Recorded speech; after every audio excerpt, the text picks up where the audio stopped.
الحمد لله وكفى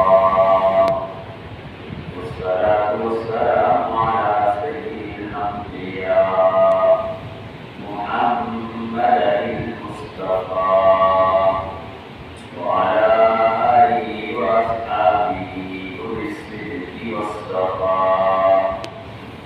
اللهم صل على حبيبك ونبيك وعبدك وصفيك وحبيبنا ونبينا وشفينا ومرشدنا وهادينا محمد صلاة الذي صليت عليه صلاة معروضة عليه مقبولة لديه محبوبة إليه وعلى آله وصحبه ومن أحبه واتبعه وبارك وسلم إلى يوم الدين. رب اشرح لي صدري ويسر لي أمري واحلل عقدة من لساني يفقهوا قولي. مولاي صل وسلم دائما أبدا على حبيبك خير الخلق كلهم هو الحبيب الذي ترجى شفاعته بكل حول من الأحوال الأخرى. قال الله تعالى وتبارك في القرآن المجيد والفرقان الحميد. بسم الله الرحمن الرحيم. صدق الله مولانا العظيم وصدق رسوله النبي الكريم الرؤوف الرحيم. اللهم اغفر قلوبنا بالقرآن وزين أخلاقنا بالقرآن وأدخلنا الجنة بالقرآن ونجينا من النار بالقرآن. قال الله تبارك وتعالى في شان حبيبه مخبرا وآمرا إن الله وملائكته يصلون على النبي يا أيها الذين آمنوا صلوا عليه وسلموا تسليما. الصلاة والسلام عليك سيدي يا رسول الله. الصلاة والسلام عليك سيدي يا نور الله وعلى آلك وأصحابك سيدي يا رب العالمين. تمام حمد و ثنا تعریف و توصیف اللہ جل الکریم کی ذات بابرکات کے لیے جو خالق کائنات بھی ہے اور مالک کائنات بھی. اللہ جل وعلا کی حمد و ثنا کے بعد حضور نبی اکرم شفیع امم رسول محتشم نبی مکرم اللہ کے پیارے امت کے سہارے رب کے محبوب جنائے ویوب مالک و خالق باغ فخر ارب و عجم والی کون و مقام سیادہ مقام سیدہ انسجان نیر تابان شاہ نشین باہوشان شاہ قوام شہنشاہ حسینہ ختمہ دوران سرفید زہرا جمالہ جلوائے شروع و ازل نور ذات لم یزل باعث تقویم عالم فخر آدم و ولی آدم نیر رازدار ماہوبا شہر ماتوا صاحب علم نشرہ معصوم آمنہ احمد مجتبہ حضرت محمد مصطفیٰ صلی اللہ علیہ وسلم کے حضور ناز میں اپنی عقیدتوں ارادتوں اور محبتوں کا خیرات نصیب پیش کرنے کے بعد عالم الدعوت محتشم سامعین حاضرین ناظرین حضرات دوستوں بزرگوں تمام اسلامی بھائیوں السلام علیکم ورحمۃ اللہ وبرکاتہ. جیسا کہ آپ سب کے علم میں ہے کہ آج میں اور آپ نماز جمعہ ادا کرنے کے لیے آئے ہیں.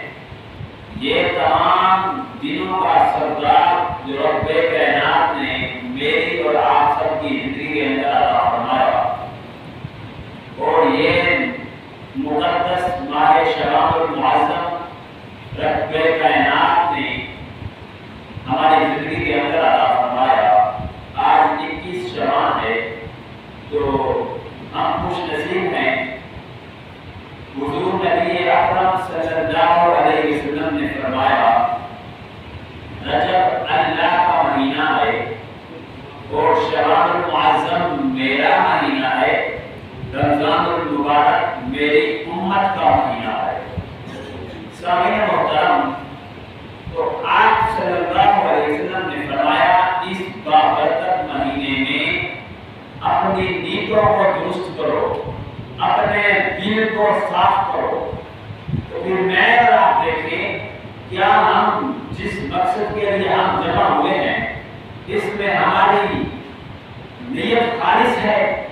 ہم اس ذات کو سجدہ ریز کرنے آئے ہیں، وہ ذات جس نے ہمارے اوپر ہر طرح کی نعمتوں سے نوازا، کیا ہم اس نعمت کا شکریہ ادا کر رہے ہیں؟ سامعین محترم، حضور نبی اکرم صلی اللہ علیہ وسلم نے فرمایا انما الاعمال بالنیات، انسان کے ہر عمل کا دار و مدار نیتوں پر ہے۔ جب انسان جو عمل کرے اس کی اگر نیت خالص ہے، اس نے یہ سوچا ہے کہ میں اس دنیا میں آیا ہوں، آخر میں نے بھی اس دنیا فانی سے پردہ فرمانا ہے، میں نے مرنا ہے، اللہ کے حضور پیش ہونا ہے، ہمارا حساب و کتاب ہوگا۔ جب حشر کو معلوم ہوگا جیتا کون اور ہارا کون، اس وقت پھر قبر میں منہ چھپائے کہاں پھریں گے؟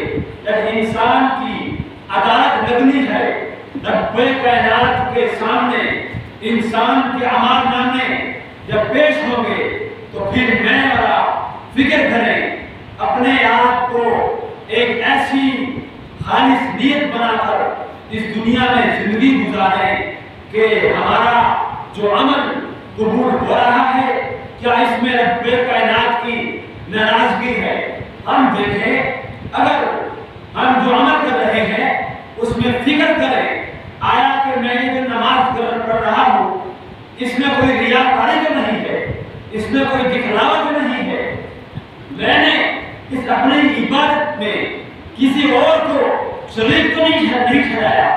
جب بندہ مومن جو عبادت کرے تو اس میں کسی کو شریک نہ ٹھہرائے، وہ پاک ذات ہے جس نے تمام انسانوں کو پیدا کیا۔ سامعین محترم، آج کچھ لوگ ایسے ہیں جو ماں باپ کے احکامات پر عمل نہیں کرتے۔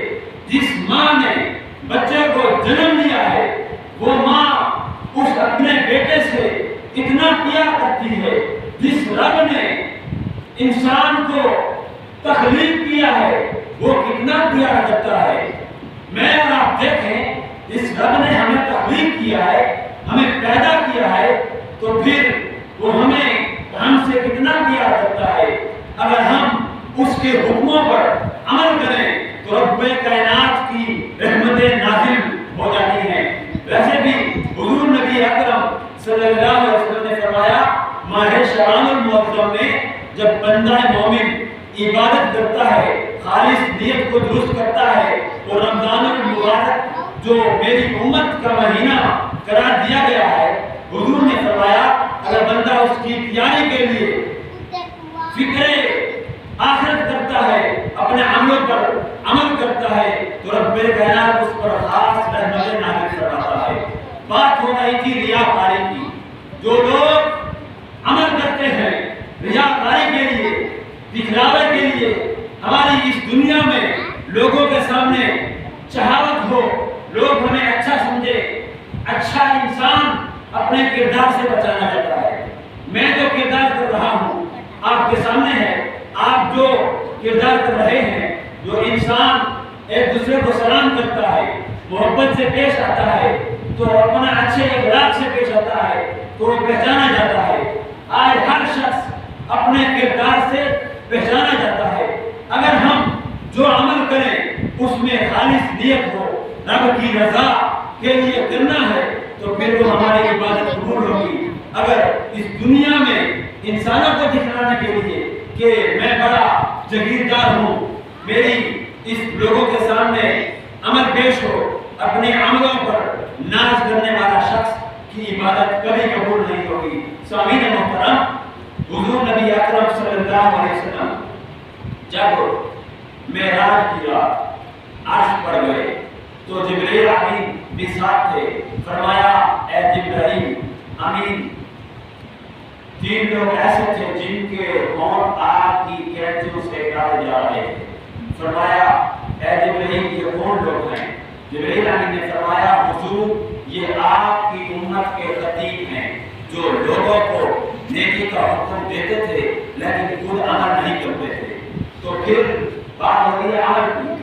جب ہم اس میں مسجد میں آئے ہیں عبادت کرنے آئے ہیں جو بات ہم نے سنی ہے اگر اس پر عمل نہ کرے یا بات کرنے والا عالم عمل نہ کرے تو اس سے بھی حساب لیا جائے گا تو اس لیے فرمایا کہ حضور یہ آپ کی امت کے خطیب ہیں جو لوگوں کو نیکی کا حکم دیتے تھے لیکن خود عمل نہیں کرتے تھے. سامعین محترم تو پھر حضور نبی اکرم صلی اللہ علیہ وسلم نے جب ان کو دیکھا ان کے ہونٹ آگ کی کینچیوں سے کاٹے جا رہے تھے تو یہاں پر رب کائنات نے قرآن کریم میں فرمایا اتأمرون الناس بالبر وتنسون انفسکم وانتم تتلون الکتاب افلا تعقلون. فرمایا تم لوگوں کو نیکی کا حکم دیتے ہو لیکن اپنے آپ کو فراموش کرتے ہو. تم لوگوں کو کہتے ہو کہ صدقہ دو خود افلا تعقلون عقل نہیں کرتے. تو اس لیے میں اور آپ دیکھیں آیا کہ ہم جو اچھی بات کسی عالم سے سنیں اس پر عمل کریں. اگر کوئی ایسا عالم بیان کر رہا ہے جس کی بات میں ایسی تاثیر ہے ایسے لگ رہا ہے لوگوں کو کہ یہ بات فوراً ان کے ذہنوں کے اندر عمل پیدا ہو رہا ہے اور یہ بات واضح عمل ہو جائے گی تو اس لیے عمل کرنے والے عالم کی بات میں بھی ایک ایسی تاثیر ہوتی ہے جو لوگوں کے ذہنوں کے اندر فوراً بات بیٹھتی ہے. تو حضرت آگے ہم نے بڑھنا ہے. حضور نبی اکرم صلی اللہ علیہ وسلم نے فرمایا اس بابرکت مہینے میں جو بندہ کثرت سے مجھ پر درود پڑھتا ہے تو قیامت تک اس بندہ مومن کے لیے فرشتے دعائیں مغفرت کرتے ہیں. تو پھر میں اور آپ دیکھیں تو حضور علیہ السلام پر کثرت سے ہمیں درود پاک پڑھنا چاہیے. ایک حدیث پاک ہے انما الاعمال بالنیات. انسان کے عمل کا دار و مدار نیتوں پر ہے. قبر میں انسان کے ساتھ کوئی نہیں جائے گا, عمل جائے گا یا انسان خود جائے گا یا حضور علیہ السلام بندہ مومن کے لیے شفاعت کریں گے اور مغفرت کریں گے. تو سامعین محترم اگر حدیث کا آغاز کرنے لگا ہوں قال رسول اللہ صلی اللہ علیہ وسلم انما انا حافظ واللہ یعطی. حضور تاجدار کائنات صلی اللہ علیہ وسلم نے فرمایا کہ بے شک میں تقسیم کرنے والا ہوں اور اللہ مجھے عطا کرنے والا ہے. آباد جی بابا اس حدیث مبارکہ سے پتہ چلا کہ رب کائنات نے اپنے حبیب کو تقسیم کرنے والا فرما کر یہ بتا دیا کہ اے لوگوں اگر کوئی حسن خلق چاہتا ہے تو در مصطفیٰ پر آئے. عطا رب کرتا ہے تقسیم مصطفیٰ کرتے ہیں. اگر کوئی دولت چاہتا ہے تو در مصطفیٰ پہ آئے. عطا رب کرتا ہے تقسیم مصطفیٰ کرتے ہیں. اگر کوئی توبہ کی قبولیت چاہتا ہے تو در مصطفیٰ پہ آئے. توبہ قبول رب کرتا ہے لیکن مصطفیٰ کے وسیلے سے کرتا ہے. اگر کوئی عزت چاہتا ہے تو در مصطفیٰ پہ آئے. عطا رب کرتا ہے تقسیم مصطفیٰ کرتے ہیں. سامعین محترم اگر کوئی جنت چاہتا ہے تو در مصطفیٰ پہ آئے. عطا رب کرتا ہے تقسیم مصطفیٰ کرتے ہیں. اعلیٰ حضرت فرماتے ہیں پیش حق مسودہ شفاعت کا سناتے جائیں گے. حضور آپ روتے جائیں گے اور ہم کو ہنساتے جائیں گے. وصیتیں دی ہیں خدا نے دامن محبوب کو اور جرم کھولتے جائیں گے اور آپ چھپاتے جائیں گے. اس لیے حضور نبی رحمت صلی اللہ علیہ وسلم نے فرمایا کہ ماہ شوال المعظم میرا مہینہ ہے. تو پھر میں اور آپ دیکھیں کہ اس میں ہم حضور علیہ السلام پر کثرت سے درود شریف پڑھ رہے ہیں. کیا ہم اس ذات سے غافل ہیں؟ رب کائنات نے فرمایا ان اللہ و ملائکتہ یصلون علی النبی یا ایھا الذین آمنوا صلوا علیہ وسلموا تسلیما. ان اللہ بے شک اللہ تعالی اس میں کوئی شک ہی نہیں و ملائکتہ اور اس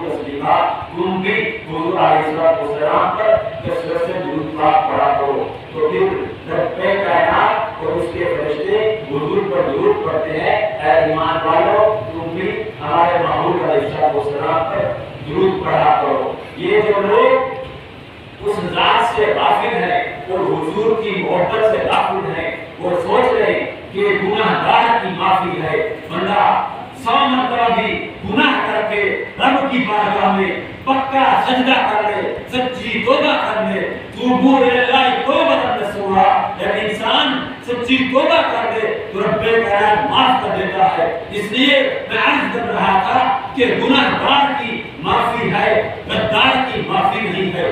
جس نے حضور کے دین سے غداری کی ہے، حضور کے مشن کو جس بندے نے توڑا ہے، وہ یہ نہ سوچے کہ میری اس دنیا میں عیش و عشرت کی زندگی ہے، وہ اس دنیا میں بھی ذلیل ہوگا اور آخرت میں بھی ذلیل ہوگا۔ اس لیے میں اور آپ کثرت سے حضور کے دین کو حضور کے مشن کے ساتھ اور محبت سے پکڑیں، اور یہ جو لوگ عالم کفر کی طرف بڑھ رہے ہیں اور عالم کفر انسانوں کے اندر، مسلمانوں کے اندر جگڑ رہے ہیں، مسلمانوں کو ذلیل کر رہے ہیں، آج ہمارے مسلمانوں کی آنکھیں بند ہیں کہ اس دنیا میں جو ہو رہا ہے ہمیں کوئی فکر ہی نہیں، ہمیں کوئی سوچ ہی نہیں، ہم مسلمان ہیں تو مسلمان بند کر رہے ہیں۔ اس لیے میں اور آپ فکر کریں، حضور علیہ السلام کے دین سے محبت کریں۔ دعا ہے کہ اللہ تعالیٰ ہم سب کو اس ماہ شعبان المعظم میں کثرت سے حضور پر درود پڑھنے کی توفیق عطا فرمائے اور ماہ رمضان المبارک آنے والے مہینے کی تیاری کرنے کی توفیق عطا فرمائے۔